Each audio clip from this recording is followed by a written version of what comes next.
ओसो प्रेमीको दिलको धडकन ओसो योगीको मौन मिलन ओसो ओसो राम कृष्ण ओसो ओसो सत्य शिव ओसो ओसो ब्रह्मानन्द ओसो ओसो सुन्दर सृजन ओसो ओसो राम कृष्ण ओसो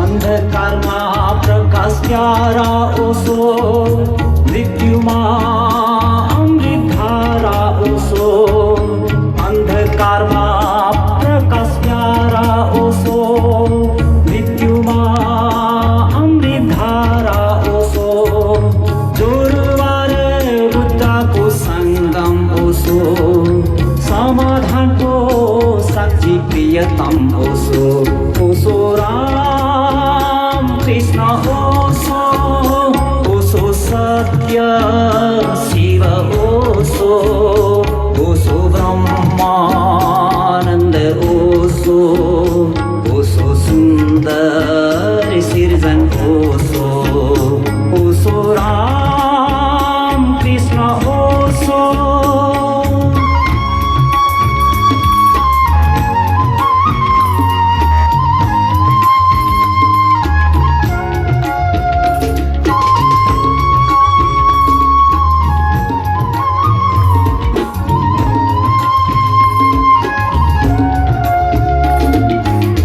भगवत्ताको साक्षात् मूर्ति ओसो धार्मिकताको उच्च शिखर ओसो भगवत्ताको साक्षात् मूर्ति ओसो धार्मिकताको उच्च शिखर ओसो नयाँ मनुष्यको स्तम्भ ओसो नयाँ युगको शुभारम्भ ओसो ओसो राम कृष्ण ओसो ओसो सत्य शिव ओसो ओसो ब्रह्मानन्द ओसो ओसो सुन्दर सृजन ओसो ओसो राम कृष्ण ओसो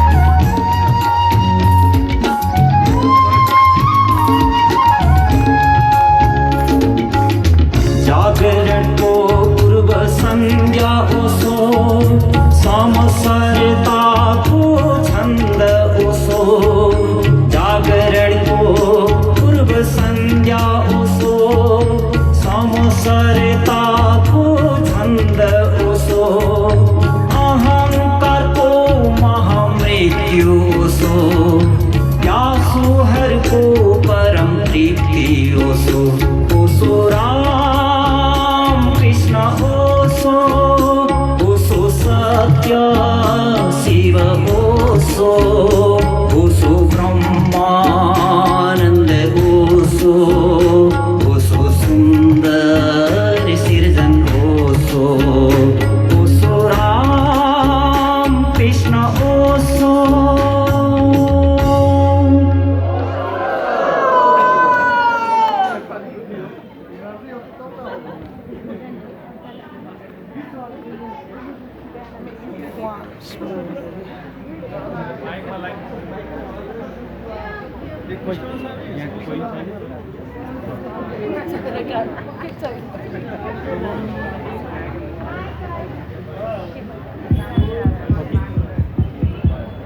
आश्रमको बारेमा ओशोसँग अनेक प्रश्न गरिन्थ्यो। मान्छेले बुझ्थिएन।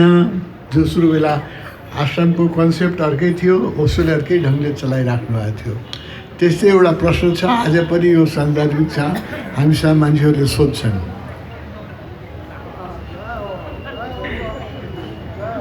यहाँ आश्रम में सुंदर और युवा युवतियों का इतना आधिक्य क्यों है? ये बात जरूर सोचने जैसी है, क्योंकि आमतौर से आश्रम में वृद्धा, बूढ़ी, लंगड़ी, लूली इस तरह की स्त्रियां दिखाई पड़ेंगी, क्योंकि आमतौर से आश्रम में स्त्रियां तभी जाती हैं जब संसार में उनके लिए कोई उपाय नहीं रहता। आश्रम तो ऐसे हैं जैसे कबाड़ खाने, जो वहां जिंदगी का कोई उपयोग ना हो किसी का, तो वहां लोगों को फेंक देते। तुम सुंदर स्त्रियों को आश्रम में ना पाओगे, क्योंकि सुंदर स्त्री धर्म में उत्सुक ही नहीं होती, उसे जीवन में काफी रस है। कुरूप स्त्रियां धर्म में उत्सुक हो जाती हैं, क्योंकि जीवन में रस नहीं है और जीवन का उनमें रस नहीं है, तब उनके लिए कोई उपाय नहीं बचता, वो आश्रमों को घेर लेती। एक नगर में मेरे घर में मेहमान था, एक अखिल भारतीय कवित्री सम्मेलन हो रहा था, तो घर के लोग जाते थे, वो मुझे भी कहने लगे आप भी चले। मैंने कहा मैं तो उत्सुक नहीं हूं। तुम जाते हो तो एक बात ख्याल रखना, कितनी कवित्रियां आई हैं, उनमें कितनी सुंदर हैं वो तुम मुझे खबर करना। वो कहने लगे क्यों? कहा आप लौट के आए फिर देखेंगे। वो आए, उन्होंने कहा कि 11 कवित्रियां, पर आपने हद कर दी, सब असुंदर है। मैंने कहा कोई सुंदर स्त्री कविता लिखती नहीं, वो खुद ही कविता है, वो क्या खाक कविता लिखती। जब स्त्री कुरूप होती तब वो कुछ उपद्रव करती। साधारणतः स्त्री अगर सुंदर हो, स्वस्थ हो, तो वो पर्याप्त है, उसको कुछ और करने की जरूरत नहीं। न वो समाज सेवा करती, न वो कविता करती, न वो आश्रम में जाकर बैठती, न वो राजनीति करती, सबसे कोई मतलब नहीं है। इसलिए उनकी अड़चन स्वाभाविक है, क्योंकि उन्होंने लूले, लंगड़े, अंधे उनके आश्रम देखे, स्वस्थ सुंदर व्यक्तियों के नहीं। लेकिन यहाँ हम सौंदर्य का ही प्रयोग कर रहे हैं। मेरी तो मान्यता ही यह है कि धर्म असुंदर और कुरूप व्यक्तियों और लंगड़े लूलों के कारण लंगड़ा लूला हो गया। वहां तो जीवंत व्यक्तियों का आगमन होना चाहिए। धर्म तो एक उत्सव है, वहां तो श्रेष्ठतम इकट्ठे होने चाहिए। इसका ये मतलब नहीं कि वहां दूसरे इकट्ठे ना हों, लेकिन दूसरे भी आए, वो गौण ही हो, वो प्रमुख ना हो जाए। जीवन का राग वहां प्रमुख हो, मृत्यु का स्वर वहां जोर से न बजने लगे। मृत्यु आए तो भी जीवन के पीछे छिपी छिपी। इसलिए मैं तो सौंदर्य का पक्षपाती हूं, यौवन का पक्षपाती हूं। फिर भी और भी बात समझ लेनी चाहिए। स्त्रियां यहां उतनी ही हैं जितने पुरुष हैं, ज्यादा नहीं। और यही सम्यक